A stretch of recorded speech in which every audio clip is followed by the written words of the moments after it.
Hello friends, most welcome to our YouTube channel. Friends, आज हम आप लोगों के लिए टेंस का एक वीडियो लेकर आए हुए हैं। मुझे उम्मीद है कि इस वीडियो को देखने के बाद आपके सारे डाउट क्लियर हो जाएंगे। मैंने नोट्स भी काफ़ी इजी तरीके से बनाया है फ्रेंड्स। अगर आप इस नोट्स को पढ़कर समझ लेते हैं और साथ ही साथ नोट्स भी बना लेते हैं तो आपको टेंस से रिलेटेड कभी भी कोई भी परेशानी नहीं होगी। तो चलिए टॉपिक को शुरू करते हैं बिना देरी किए।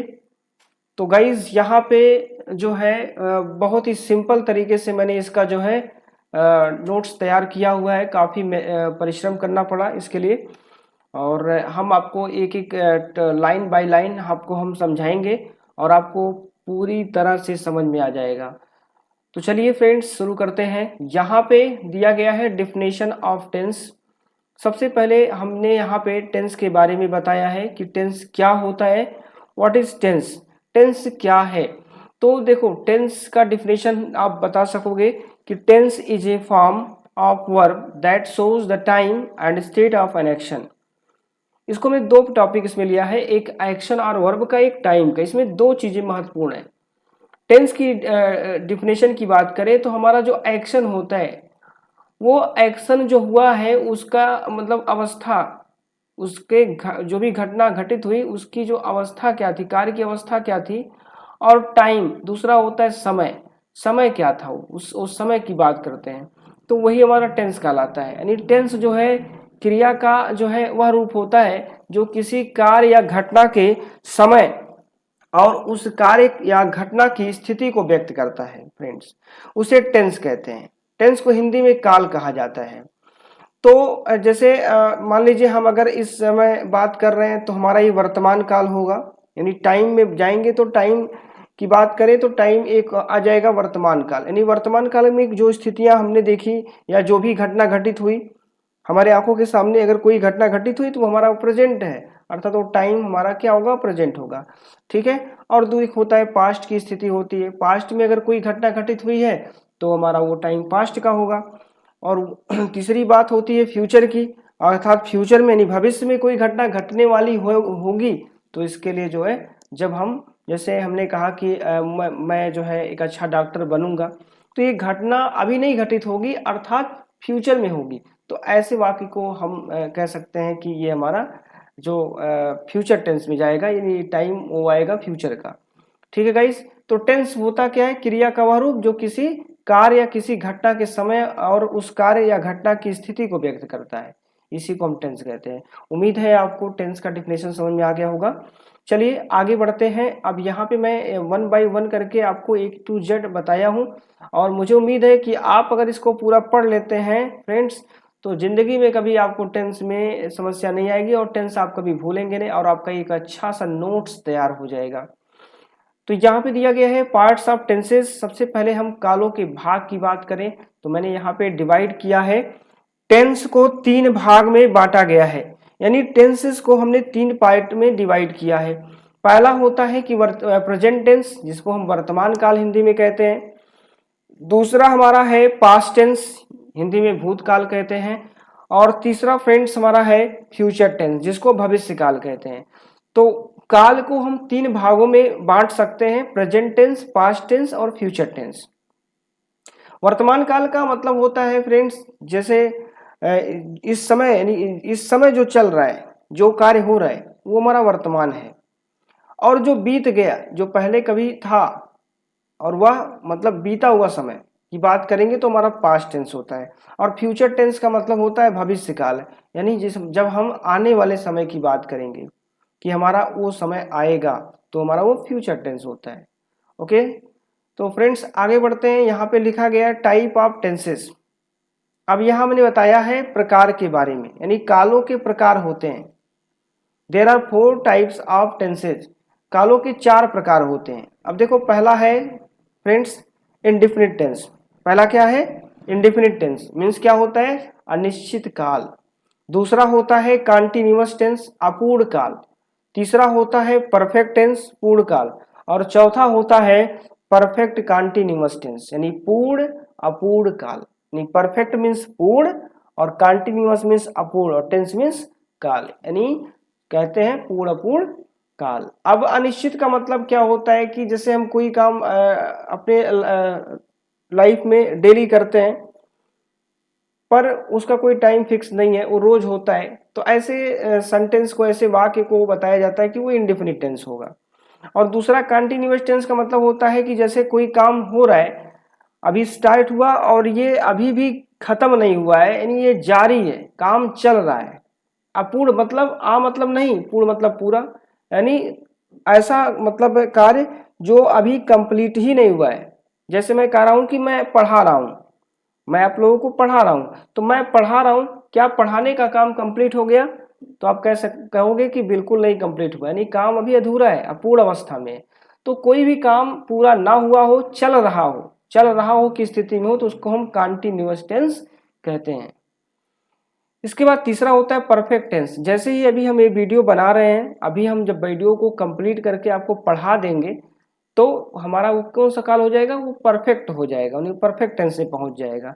तो कोई भी काम अगर हो रहा होता है और जैसे हो चुका होता है, जैसे वो काम समाप्त होता है, वो तुरंत परफेक्ट टेंस में चला जाता है। चौथा है स्टूडेंट्स यहाँ पे कि perfect continuous tense. Perfect continuous tense का मतलब होता है पूर्ण अपूर्ण काल। जैसे मैंने कहा कि मैं आधे घंटे से आपको पढ़ा रहा हूं, या आप आधे घंटे से खेल रहे हो, तो आधा घंटा क्या है? बीत गया, यानी वो परफेक्ट है, वो टाइम परफेक्ट हो गया। और अभी जारी है काम, यानी मैं पढ़ा रहा हूं, यानी मैं आधे घंटे से या 10 मिनट से मैं पढ़ा रहा हूं, तो 10 या 5 मिनट जो भी हो, तो वो टाइम जो कंप्लीट हुआ वो परफेक्ट है, और अभी काम जारी है तो वो कंटिन्यूअस है। तो ऐसे में आप समझ सकते हो कि उसको हम कहते हैं परफेक्ट कंटिन्यूअस टेंस, मतलब पूर्ण अपूर्ण काल। तो उम्मीद है यहाँ तक समझ में आ गया होगा टाइप ऑफ टेंसेस। अब हम बात करते हैं, यहाँ पे मैंने एक स्ट्रक्चर बना दिया है यहाँ पे, now see the structure of tenses. तो स्टूडेंट्स यहाँ पे टेंसेस के स्ट्रक्चर्स आप देखेंगे, जिसमें मैंने बताया कि पार्ट ऑफ टेंसेस, एक साइड में मैंने पूरा पार्ट ऑफ टेंसेस को एक साथ रखा है, दूसरी तरफ हमने टाइप ऑफ टेंसेस रखा हुआ है। मतलब काल के जो भाग हैं वो मैंने इसको 3 भागों में डिवाइड किया है। पहला हमारा प्रेजेंट टेंस, दूसरा पास्ट टेंस, तीसरा फ्यूचर टेंस, यानी ये भाग है, काल के 3 भाग हैं, ठीक है। यानी टेंस का पार्ट है ये प्रेजेंट, पास्ट, फ्यूचर, और इनके प्रेजेंट के टाइप हैं, टाइप ऑफ टेंसेस। यानी प्रेजेंट टेंस कोई पूछता है कि टेंस के भी प्रकार हैं, तो बताइए कितने प्रकार हैं? तो प्रेजेंट टेंस पहला है, इसके 4 प्रकार: indefinite, continuous, perfect, perfect continuous. यानी मतलब कहने का मतलब यह है कि कालों के प्रकार भी होते हैं, यानी टेंस के प्रकार भी होते हैं। और कौन से प्रकार होते हैं? 4 प्रकार के होते हैं: indefinite tense, continuous tense, perfect tense और परफेक्ट कंटीन्यूअस टेंस। जिसमें अगर हम कोई पूछे आपसे कि प्रेजेंट टेंस कितने प्रकार का होता है, तो गाइज आप बता सकते हो कि 4 प्रकार का होता है, यानी आप प्रेजेंट लगा के बोलोगे। जैसे मैंने यहाँ पे डैश डैश मतलब दिया हुआ है, मतलब यहाँ पे इसका मतलब ये है कि यहाँ पे जो है वो क्या है, ये इंडिफिनिट है, ये जो इंडिफिनिट है इसमें भी आएगा, इसमें भी आएगा, इसमें भी है, इसमें हमें, ठीक है। तो प्रेजेंट टेंस कोई पूछे तो क्या बताएंगे? Present indefinite tense. याद रखो प्रेजेंट टेंस 4 प्रकार का होता है, प्रेजेंट लगा के बोलना है, प्रेजेंट इंडेफिनिट टेंस, ओके। दूसरा कंटीन्यूअस दिया है, तो कोई पूछे तो किसका नाम प्रेजेंट में कितने प्रकार के? तो present indefinite, present continuous, present perfect और प्रेजेंट परफेक्ट कंटीन्यूअस, यानी प्रेजेंट के 4 प्रकार हो गए।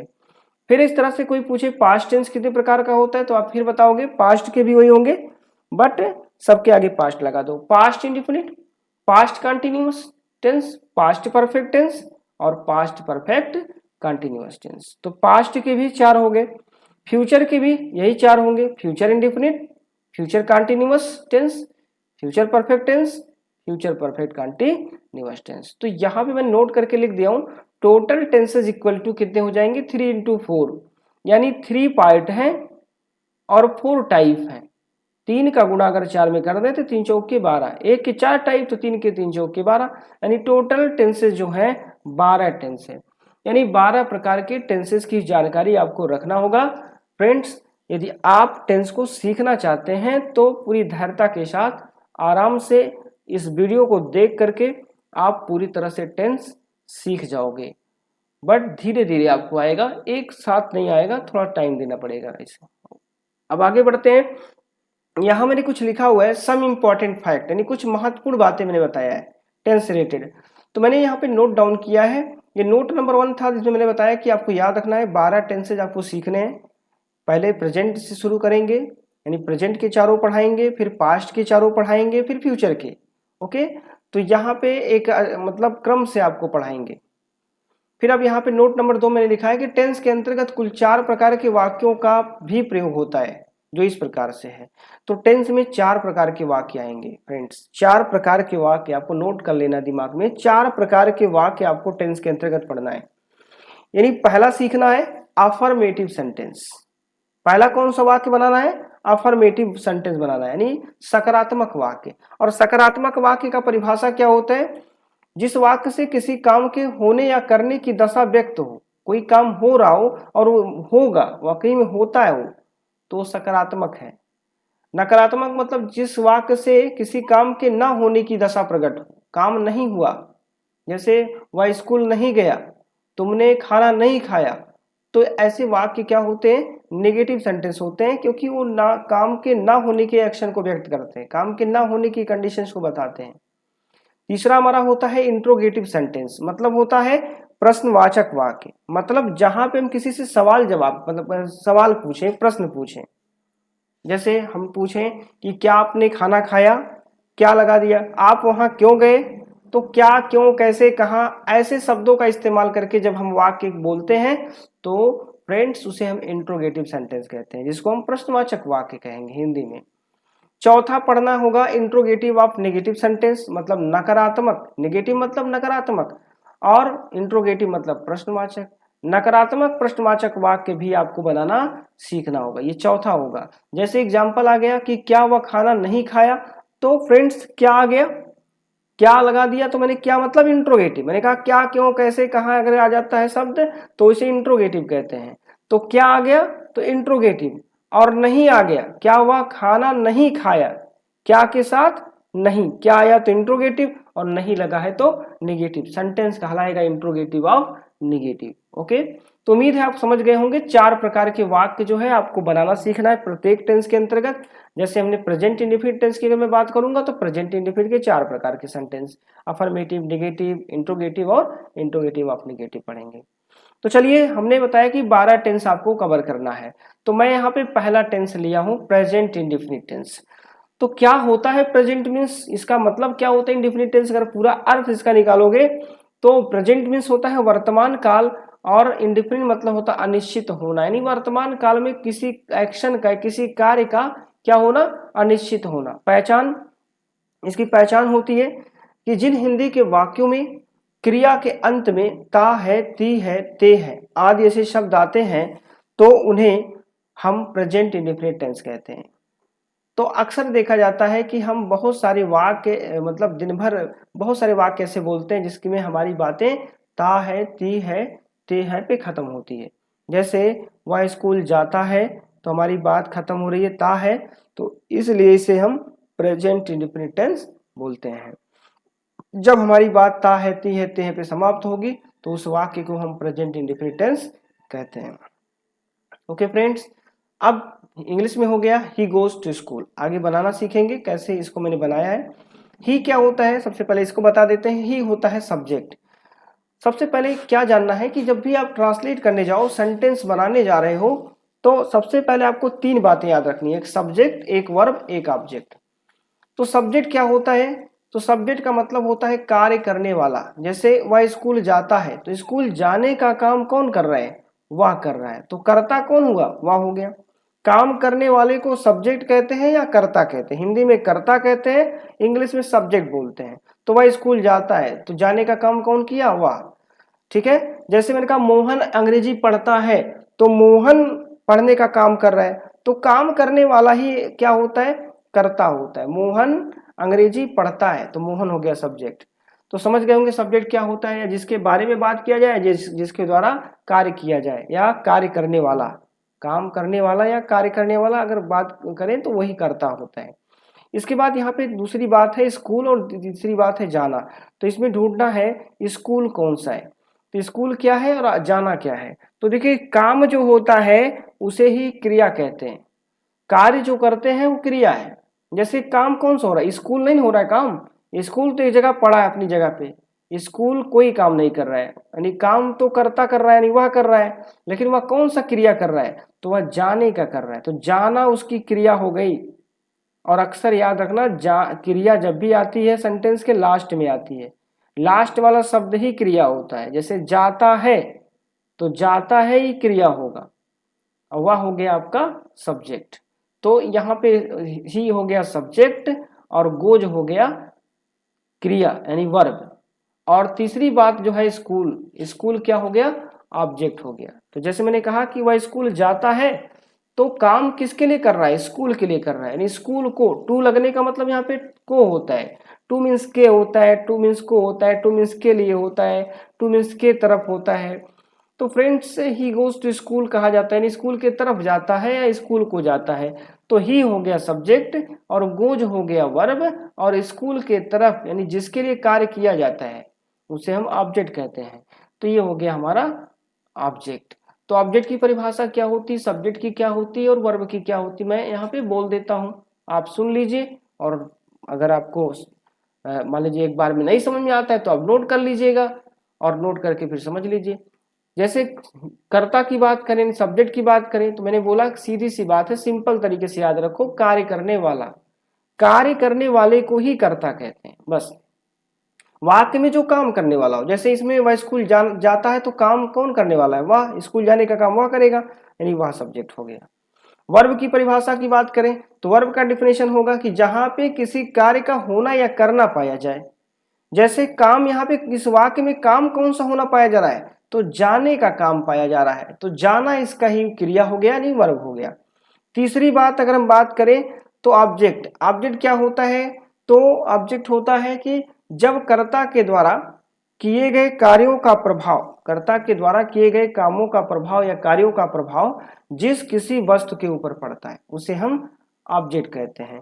तो कर्ता हो गया वह काम किया जाने का, और काम के जाने का प्रभाव यानी जाना क्रिया है, और इस क्रिया का प्रभाव इस स्कूल के ऊपर पड़ रहा है, तो यही ऑब्जेक्ट हो गया। जैसे मैंने बोला राम एक पुस्तक पढ़ता है, तो राम क्या है, राम कर्ता हो गया, और राम ने काम कौन सा किया, पढ़ने का, और पढ़ने के काम का प्रभाव किस वस्तु के ऊपर पड़ रहा है, पुस्तक के ऊपर पड़ रहा है, तो पुस्तक ऑब्जेक्ट हो गया। तो उम्मीद है समझ गए होंगे सब्जेक्ट वर्ब ऑब्जेक्ट।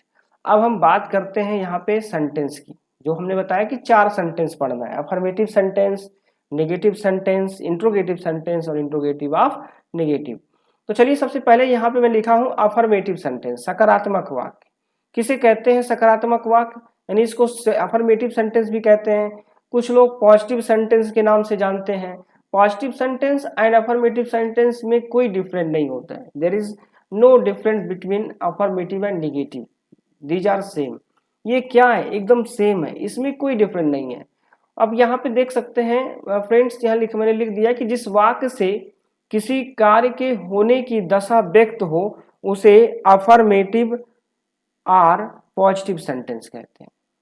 यानी किसी काम के प्रति यदि आप सक्रिय हैं, काम होने की दशा में हमेशा व्यक्त होता हो, तो वो हमारा अफर्मेटिव सेंटेंस होता है, अर्थात पॉजिटिव सेंटेंस होता है। अब इसमें मैंने रूल लिखा हुआ है कि अफर्मेटिव सेंटेंस में क्या क्या रूल आपको फॉलो करना है। तो फर्स्ट रूल आपको फॉलो करना है, you are to follow the rules. क्या है रूल्स, इसको देखेंगे। इसमें मैंने लिखा हुआ है ही, सी, इट और सिंगुलर सब्जेक्ट आदि ऐसे कर्ताओं के साथ वर्ब में यस या ईएस लगा देते हैं। अगर कर्ता यानी सब्जेक्ट यानी किसी वाक्य का कर्ता किस टेंस में, प्रेजेंट इंडेफिनिट टेंस में, ध्यान रहे, अगर प्रेजेंट इंडेफिनिट टेंस में वाक्य का कर्ता ही आ जाए, सी आ जाए, इट आ जाए, अथवा सिंगुलर सब्जेक्ट, सिंगुलर का मतलब एक वचन कर्ता, एक का मतलब जहां पे केवल एक ही व्यक्ति की बात हो, एक ही पर्सन हो, तो उसको सिंगुलर सब्जेक्ट। एक से अधिक होगा तो सिंगुलर नहीं होगा, अगर 2 हो गया तो उसको सिंगुलर नहीं बोलेंगे, एक, ओनली 1, उसे हम सिंगुलर कहते हैं। तो सिंगुलर करता हूं, आदि ऐसे कर्ता अगर वाक्य मौजूद हो तो उसमें क्रिया क्या लगाएंगे, वर्ब में यस या यस लगा देते हैं। क्रिया के फ्रेंड्स 5 रूप होते हैं, और 5 रूप में क्रिया का फर्स्ट फॉर्म होता है एक सेकेंड फॉर्म होता है, एक थर्ड फॉर्म होता है, एक फोर्थ फॉर्म होता है, एक फिफ्थ फॉर्म होता है। तो यहाँ पे आपको लगाना है वर्ब में यस या यस। ओके, चलिए अब रूल सेकेंड मैंने लिखा है, जब वाक्यों का कर्ता I comma we comma you comma they are plural subject आदि ऐसे वाक्यों में प्रयुक्त हो तो ऐसे कर्ताओं के साथ वर्ब की फर्स्ट फॉर्म का प्रयोग करते हैं। अब यहाँ पे समझ सकते हैं, अगर आई आ जाता है तो इनके साथ क्रिया फर्स्ट होगी, वी फर्स्ट होगा, वी के साथ क्रिया फर्स्ट आएगी, यू के साथ फर्स्ट आएगा, दे के साथ फर्स्ट आएगा। अथवा अगर कोई बहुवचन करता, प्लूरल सब्जेक्ट मतलब हो गया बहुवचन करता, जैसे मैंने बोला वहां पे सिंगुलर बोला था, यहाँ पे एक वचन, और यहाँ प्लूरल मतलब बहुवचन। एक बहुवचन का मतलब हो गया कि एक से अधिक, अर्थात दो भी हो सकता है, तीन भी हो सकता है, चार भी हो सकता है, कुछ भी हो सकता है, एक से अधिक होना चाहिए। अगर एक से अधिक संख्या में है कोई कर्ता तो वह जो है प्लूरल सब्जेक्ट कहलाएगा।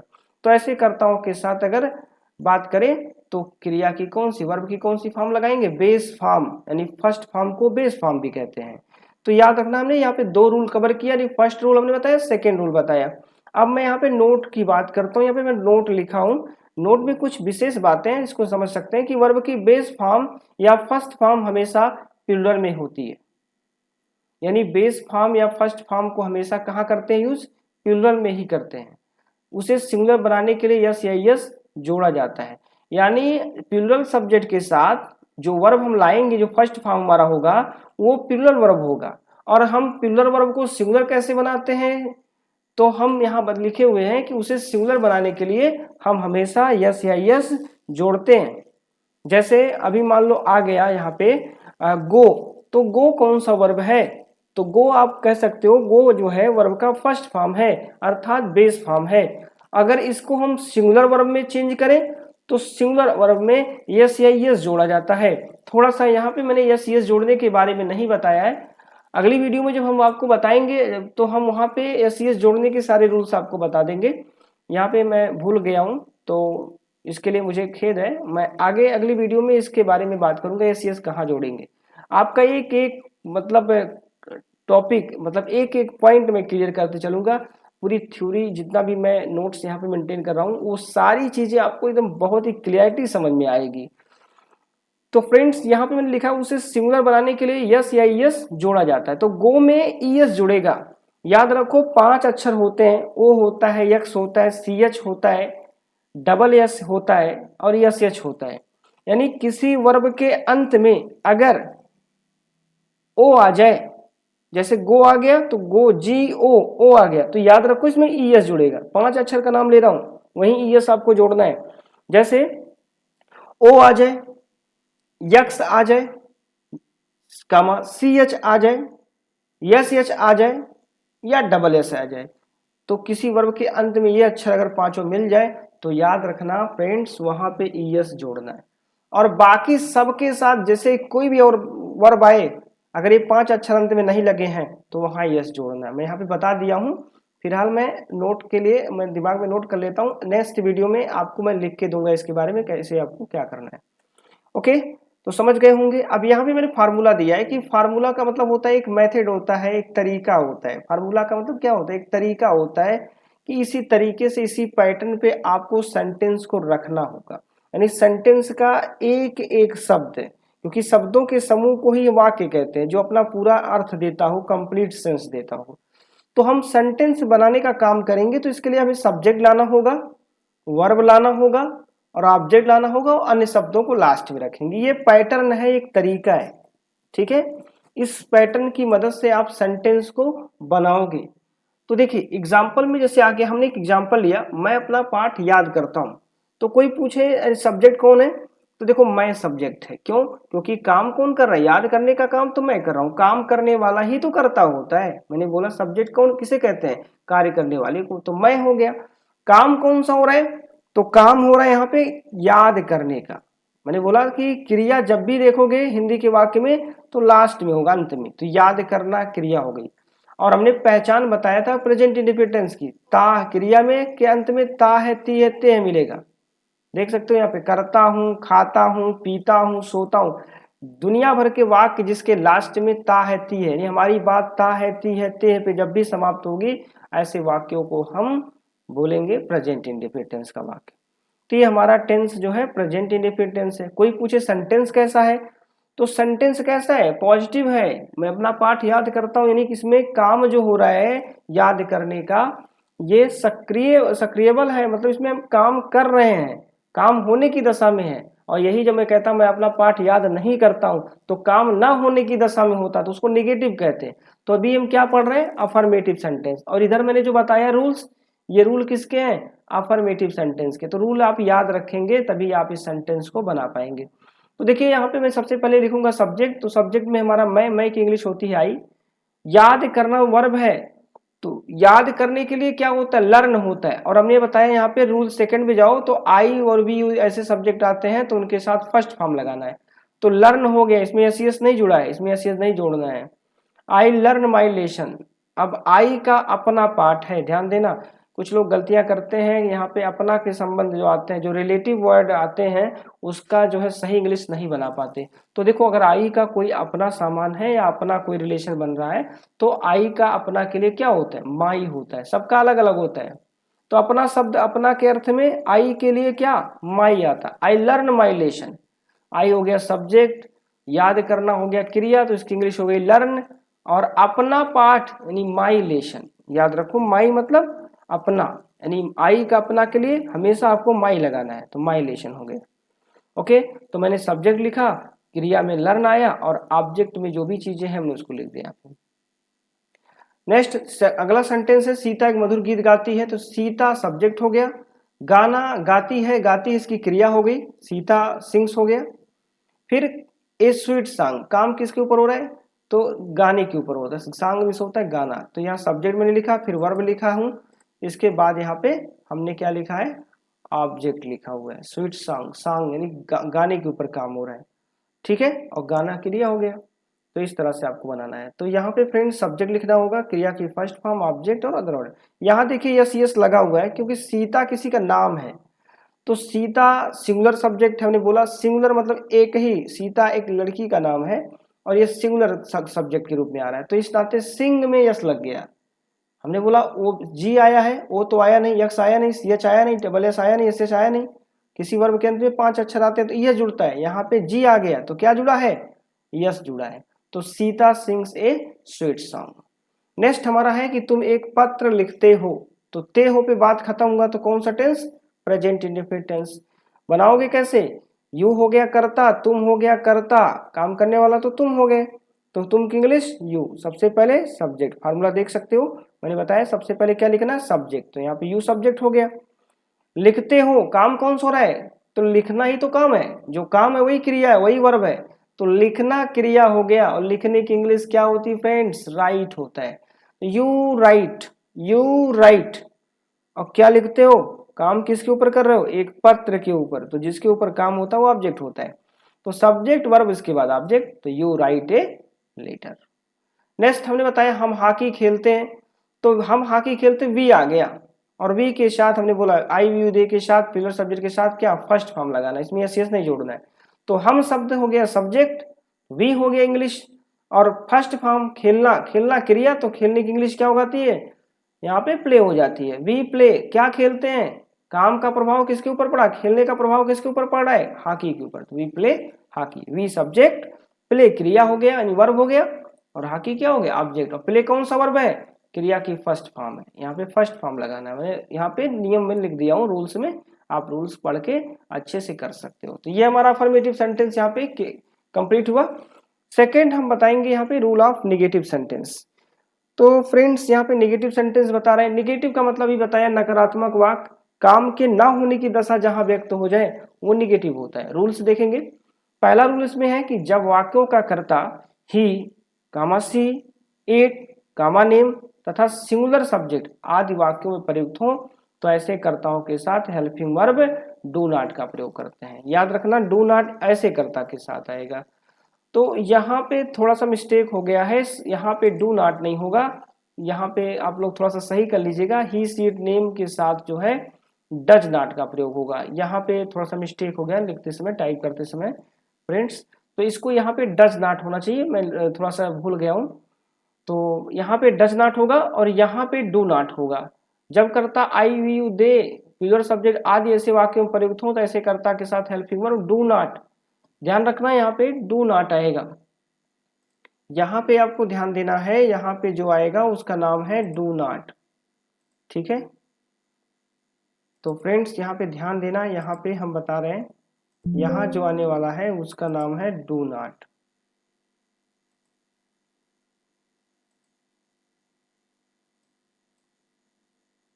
देखिए यहाँ पे डज नॉट दिया गया है, यहाँ पे डज नॉट नहीं होगा, यहाँ पे होगा डू नॉट। एक मिनट, यहाँ पे थोड़ा सा मिस्टेक हो गया है, मैं आपको बता रहा हूँ। यहाँ पे फ्रेंड्स रहेगा डज नॉट नहीं रहेगा, क्या रहेगा डू नॉट रहेगा। देखना यहाँ पे आपको ध्यान देना है, ये थोड़ा मिस्टेक हुआ है। यहाँ पे रहेगा आपका जो है डू नॉट, और यहाँ पे क्या रहेगा फ्रेंड्स, यहाँ रहेगा डज नॉट। ये मिस्टेक थोड़ा हो गया, यहाँ पे होना चाहिए डज नॉट और यहाँ पे होना चाहिए डू नॉट। तो इसको थोड़ा सा सही कर लेना। जब कर्ता आयु दे तथा फ्यूचर सब्जेक्ट आदि ऐसे वाक्य में प्रयुक्त हो तो ऐसे कर्ता के साथ हेल्पिंग वर्ब डू नॉट का प्रयोग करते हैं और यहाँ पे डज नॉट का प्रयोग करते हैं। तीसरा रूल मैंने लिखा है कि निगेटिव सेंटेंस बनाते समय वर्ब की फर्स्ट फॉर्म लगाते हैं, यानी वर्ब की बेस फॉर्म का प्रयोग करेंगे निगेटिव जब भी बनाएंगे। और चौथा रूल हमने लिखा है कि अगर वाक्य कभी नहीं का प्रयोग, वाक्य में कभी नहीं का प्रयोग हुआ यानी कभी नहीं शब्द आया हो तो उसकी अंग्रेजी नेवर का प्रयोग करेंगे, उसकी अंग्रेजी क्या लगाएंगे नेवर। और डू नॉट और डज नॉट का प्रयोग नहीं करते हैं, इसको नहीं करेंगे, उसकी जगह पे नेवर आता है, ठीक, उसकी जगह क्या आएगा नेवर आएगा, इसको ध्यान देना है। और डू नॉट और डज नॉट का प्रयोग आपको इसके साथ नहीं करना है फ्रेंड्स, यानी इसका यूज आपको नहीं करना है, ध्यान रहे, ठीक है। और क्रिया कौन सी आएगी, क्रिया जो लगाओगे फर्स्ट फॉर्म में एस या एस जोड़कर लिखते हैं। फार्मूला देख सकते हैं यहाँ पे मैंने फार्मूला लिखा हुआ है। फार्मूला में लिखा है कि सब्जेक्ट लिखते हैं, डू नॉट लिखते हैं, डज नॉट लिखते हैं, क्रिया की फर्स्ट फॉर्म आता है, ऑब्जेक्ट आता है, अदर वर्ड, ये फार्मूला है। अब जैसे मैंने बोला मैं अपना पाठ याद नहीं करता हूँ, अब नहीं शब्द आ गया तो नहीं मतलब क्या हो गया, नहीं का मतलब हो गया निगेटिव सेंटेंस। कैसा सेंटेंस, निगेटिव सेंटेंस, ओके, तो ये निगेटिव हो गया। अब बनाना कैसे, तो सबसे पहले सब्जेक्ट लिखोगे आई, और आई के साथ क्या आता है सहायक क्रिया डू नॉट डज नॉट। देखो मेरे पास दो ऑप्शन है, यानी we have both option in this formula, इस फार्मूले में दो ऑप्शन है do not and does not. Already मैंने बता दिया डू नॉट कहाँ लगेगा और डज नॉट कहाँ लगेगा, बट हमें यहाँ पे एक ही चूज करना है, चूज वन ऑफ देम, मुझे चूज करना है to choose one of them. जैसे do not does not, I के साथ क्या आता है डू नॉट आता है, मैंने बोला कि आई आता है करता तो क्या लगाना है डू नॉट, यहाँ पे नियम में देख लो आई व्यू दे के साथ यहाँ पे डज नॉट नहीं डू नॉट, आपको डू नॉट याद रखना है। आई के साथ क्या आएगा यहाँ पे डू नॉट, तो पहले सब्जेक्ट हो गया फिर डू नॉट हो गया। फिर यहाँ पे क्या आता है फर्स्ट फॉर्म, तो फर्स्ट फॉर्म याद करना, यानी याद करना ही तो क्रिया है, नहीं के लिए मैंने क्या लगाया डू नॉट, और याद करना क्रिया हो गया यानी लर्न हो गया। और आई का अपना पार्ट है, तो आई का अपना कोई भी सामान रहे, आई का अपना शब्द में अपना में माई आता है, तो आई का अपना शब्द के लिए क्या आएगा माई, तो माई लेशन। तो इस तरह से मैंने बनाया। वे हॉकी नहीं खेलते हैं, तो कर्ता कौन हो गया वे, और वे की इंग्लिश क्या होती है दे होती है, और दे के साथ क्या लगाना है डू नॉट लगाना है। क्रिया क्या है, तो काम कौन सा हो रहा है खेलने का, जो काम होता है वही क्रिया होता है, प्ले हो गया, और हॉकी हो गया, इसका क्या हो गया हॉकी हो गया, ऑब्जेक्ट काम का प्रभाव हॉकी के ऊपर पड़ा, they do not play hockey, okay. Next हमने लिखा हुआ एक पत्र नहीं लिखता है, तो लिखता है क्रिया हो गया क्योंकि काम लिखने का हो रहा है, वह हो गया कर्ता क्योंकि काम वह कर रहा है, और पत्र हो गया ऑब्जेक्ट काम का प्रभाव पत्र पर पड़ा, और नहीं का मतलब निगेटिव।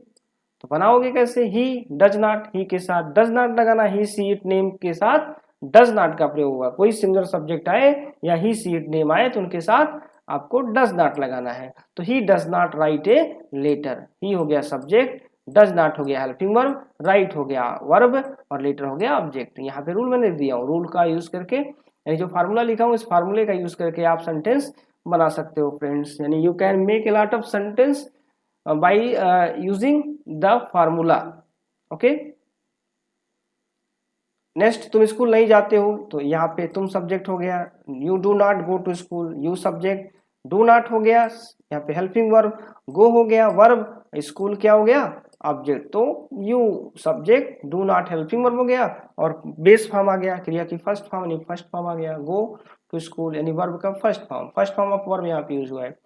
इसी तरीके से हम अपनी किताब नहीं पढ़ते हैं, हम मतलब क्रिया कर्ता हो गया, और पढ़ना हो गया क्या, पढ़ना क्रिया, क्रिया हमेशा लास्ट में होता है, तो यहाँ पे पढ़ना हो गया रीड, और यहाँ पे वी मतलब हम काम कर रहे हैं पढ़ने का, और डू नॉट मतलब नहीं करते हैं, तो वी के साथ do not, we do not. इसके बाद रीड, रीड मतलब पढ़ना, आवर वर्क। तो वी का अपना आया फ्रेंड्स, यहाँ पे अभी आई का अपना आया था तो हमने माई बताया था, और वी का अपना आ जाए तो आवर होता है। इसी प्रकार से ही का अपना आ जाए हिज होता है, सी का अपना आ जाए तो हर होता है, यू का अपना आ जाए योर होता है। तो अपना के लिए कभी बहुत सारे बच्चे जो है गलतियां कर जाते हैं, अपना के संबंध में हीज लगा देते हैं, कहीं कहीं वह उचित शब्द को नहीं लगा पाते, तो हमने यहाँ बता दिया को क्या क्या लगाना है। ठीक है, नेक्स्ट हमने यह वह कभी झूठ नहीं बोलता है, तो ही सब्जेक्ट हो गया। ठीक, कभी नहीं, तो कभी नहीं की इंग्लिश होती है फ्रेंड्स यहाँ पे नेवर, और इस रूल को हमने ऑलरेडी यहाँ पे रखा हुआ है। चौथे रूल में जाइए, अगर वाक्य कभी नहीं का प्रयोग हुआ हो तो नेवर का प्रयोग करते हैं, और डू नॉट डज नॉट बिल्कुल दूर रहेगा, डू नॉट डज नॉट का प्रयोग होगा ही नहीं, और क्रिया की जो फॉर्म लगाएंगे उसमें एस जोड़ के लगाएंगे, इसका ध्यान देना आपको। तो वह कभी झूठ नहीं बोलता ही हो गया आपका सब्जेक्ट, कभी नहीं हो गया नेवर, और बोलना हो गया टेल, बोलना या बताना या कहना टेल, ये लाई, लाई मतलब झूठ, लाई हो गया ऑब्जेक्ट, तो ही हो गया सब्जेक्ट, नेवर हो गया यहाँ पे एक मतलब कभी नहीं हो का मीनिंग हो गया, और टेल्स हो गया, यानी यस यस लगा इसमें, ये हो गया वर्ब। तो फ्रेंड्स समझ में आ गया होगा। इसी तरह से आपको मैंने पॉजिटिव और नेगेटिव सेंटेंस के बारे में पूरा बता दिया है, आप पूरे नोट्स के साथ जो है आप इसको कंप्लीट करके पढ़ सकते हैं, और टेंस को मेंटेन कर सकते हैं। यानी टेंस में मैंने केवल प्रेजेंट इंडेफिनिट टेंस का अफर्मेटिव और नेगेटिव का ही वीडियो अभी तक बनाया है। इंट्रोगेटिव वीडियो देखने के लिए जो है आप इंतजार करें, नेक्स्ट वीडियो हम जब लेके आएंगे तो उसमें हम इंट्रोगेटिव और इंट्रोगेटिव ऑफ नेगेटिव बताएंगे। तब तक हमने आपको कुछ सेंटेंस दिया है, सम एग्जांपल फॉर यू, इसको फ्रेंड्स ट्रांसलेट करना है, ट्रांसलेट इनटू इंग्लिश। इन सेंटेंसों को 10 सेंटेंस मैंने दिया हुआ है, ये 10 सेंटेंस आप लोग ट्रांसलेट करके जो है आप लोग जो है चेक कर लीजिएगा, और फिर बताइएगा कि आपको समझ में आया कि नहीं आया। अगर आप इस 10 सेंटेंस को कर लेते हैं तो मुझे उम्मीद रहेगा, मैं जान जाऊंगा कि आप लोगों को समझ में पूरी तरह से आ गया है। तो यहाँ पे गाइज मैं लिखा हूँ कि यदि टॉपिक समझ में आ गया हो तो वीडियो को लाइक सब्सक्राइब करना ना भूलें, और इसी तरह की वीडियो पाने के लिए हमें कमेंट जरूर करें। मिलते हैं अगले वीडियो में, धन्यवाद, जय हिंद, वंदे मातरम। तो टॉपिक समझ में अगर आ गया हो फ्रेंड्स, तो मैं आपसे यही उम्मीद करता हूं कि आप लोग जो है हमारे इस चैनल को सब्सक्राइब कर लें, लाइक करें, और वीडियो को ज़्यादा से ज़्यादा शेयर करेंगे। ठीक है, और इस शेयर करेंगे तो ज़्यादा लोगों तक पहुंचेगा, और जो है लोगों को जानकारी भी अच्छी तरीके से होगी, और हम इस तरह से आपको बहुत सारे वीडियो लेके आएंगे।